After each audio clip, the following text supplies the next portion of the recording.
Depuis plus de 30 ans, nous installons des systèmes de télécommunication. Il y a un épisode qui reste gravé dans la mémoire, c'est qu'on a installé des centaines et des centaines de Radiocom 2000, ne quittez pas, les anciens se rappelleront.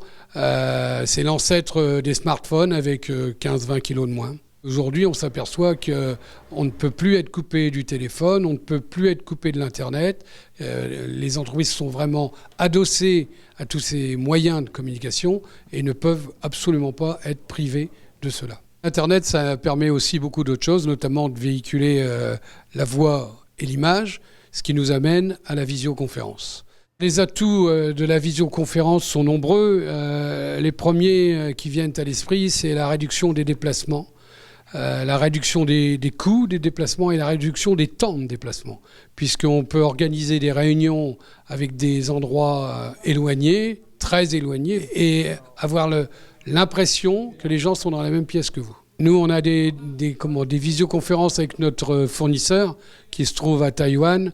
La seule barrière aujourd'hui, c'est la maîtrise des langues étrangères. Notre produit, lui, a une particularité, c'est qu'il permet de connecter un utilisateur isolé qui sera équipé de Skype sur un simple smartphone. Pendant une session de visioconférence, on peut envoyer à l'écran de l'interlocuteur ou des interlocuteurs un fichier Excel, une présentation d'images, des objets qu'on filmerait sur la table pour montrer les défauts, les qualités ou expliquer des choses qu'on aurait du mal à expliquer sans l'image.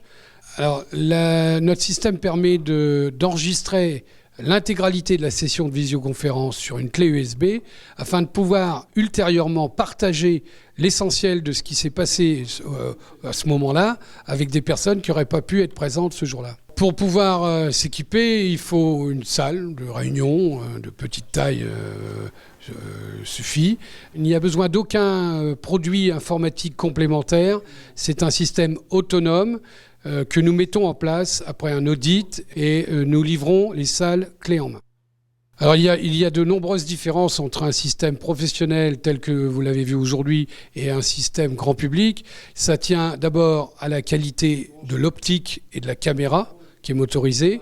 Ça tient aussi à la qualité des micros qui réduisent les bruits, qui font des filtrages, et ça tient à la qualité du codage de l'image. Une entreprise qui aurait besoin d'essayer avec un de ses partenaires une visioconférence peut venir louer la salle pour 1 heure, 2 heures, 3 heures, une journée, voire plus si besoin.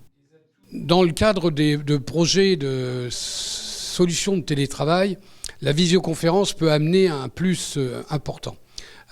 Ça permet de déporter une petite unité d'un centre de décision pour faire travailler ensemble des gens à des distances importantes.